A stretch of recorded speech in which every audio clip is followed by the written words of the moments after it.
Welcome to Liberty and Justice for All. Tonight, you're probably going to ask yourself, what does all this have to do with politics? Well, I'm going to tell you right now, it has everything to do with politics. We've spent 3 years on this show telling you all the problems. We've talked about freedom from oppression, we've talked about freedom from government, we're talked about what they're going to do, how they're doing it, and we found out that in order to be free, you have to start at one place, and that's within. Obviously, the question, how did you get involved in this language?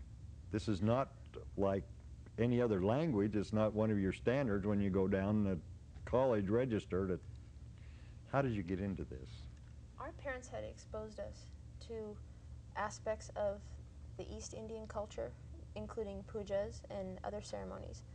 And we absolutely fell in love with the language. A professor at the University of Iowa, and he said it was 95% accurate. Wow, just from like a 9-year-old kid. And we, even though we are exposed to Indian culture and we do believe in meditation, we do believe in the benefits of a more healthy lifestyle, we never knew the language ourselves other than just in generalities, that we knew that it was a very ancient language and that had sacred implications to it. So we were pretty impressed with that.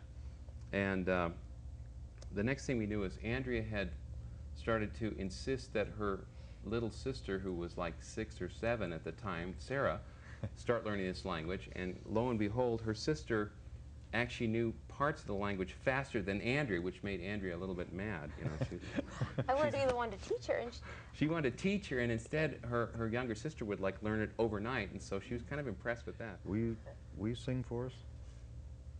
Yeah, we could. Yes, definitely.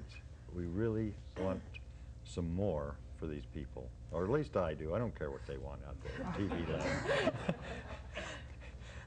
And it's live, so anything you want to do.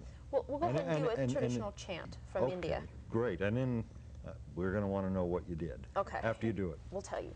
Okay. Asatoma Saganaya Tamasoma Jyotirganaya Mrityamaha Amritahangamaya Shri Vakratunda Mahakaya Suryakoti Samaprabha Nirvignam Guru Me Deva Shuprakayeshu Saravada. We basically, at the beginning of anything in India, they always start out with asking the aspect of God to please remove the obstacles and please create clarity and coherency for not only for yourself but everybody who's listening. To remove everything that may be getting in the way of clarity. It's so beautiful, and it moves me. Like I said, I had no idea what the translation was but it moves me. The meaning is actually very secondary. And even many scholars who are teaching, many of the professors that are teaching Sanskrit actually stress that at the early stages it's not important that people know what it means, because the vibrations are very pure and you have a response regardless of what it means. No, I just think it's so powerful that for the person, and it goes back, and I've said it once and I'm going to say it again, you got to be free inside. You got to be healthy emotionally, you got to be healthy physically, and you got to be healthy spiritually. Exposure to Sanskrit really allows you to experience the greatness, and really shows you that there are really no boundaries if you're able to look inside. In yourself. Inside yourself.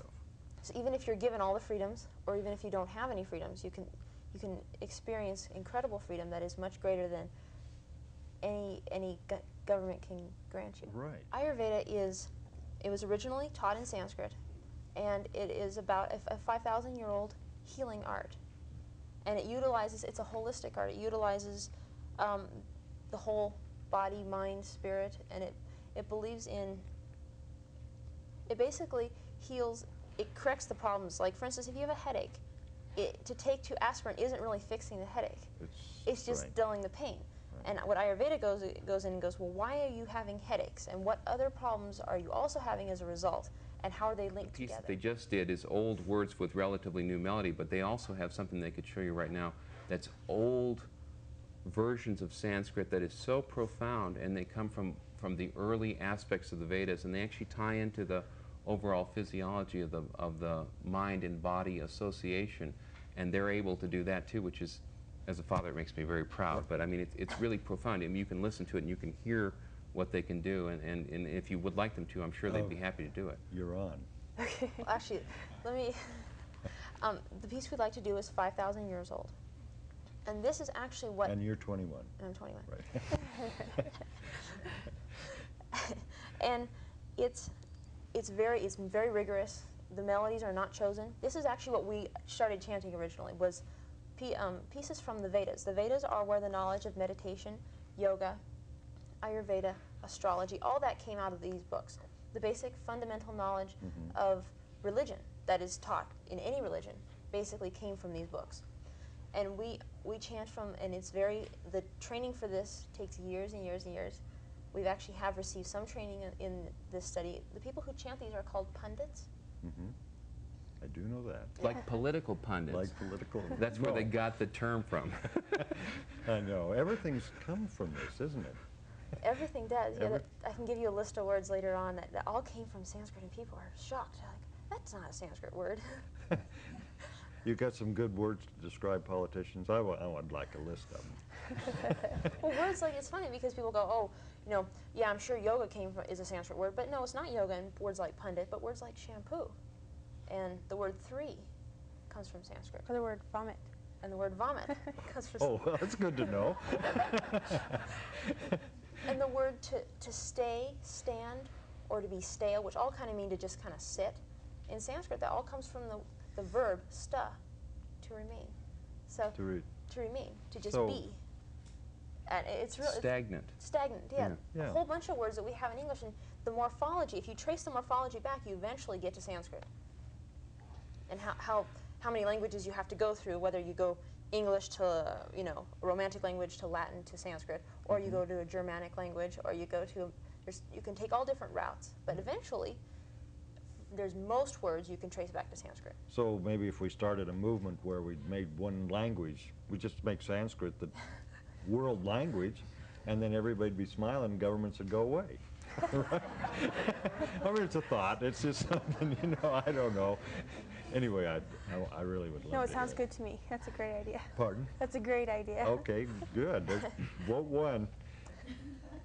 I'm ready to hear you. Okay. This piece is called the Sri Sutta, and it's basically asking an aspect of God to please grant you wealth, beauty, and prosperity. And it asks for gold, and asks for the word dhanam, which you'll hear several times, which means wealth. In wealth for them, back 5,000 years ago, it was not what we consider wealth. I mean, Sometimes it was like gold is maybe, but they also ask for a lot of chariots. Yeah. and cows. Well, you can translate Yeah. chariots into Ford trucks now, so. Hare Om Hiranyavaranam Harinim Suvarnarajatasrajam Chandram Hiranmahim Lakshmim Jata Vedo Ma'ava Tama Ava Jata Vedo Lakshmi Manapagaminim Yasya Hiranyam Vindayam Gamashwam Purushanam Putra Paudaranam Dhanyam Ashta Swaha Swadariratam Prajanam Bhavasi Matam Ayushmantam Garotu Me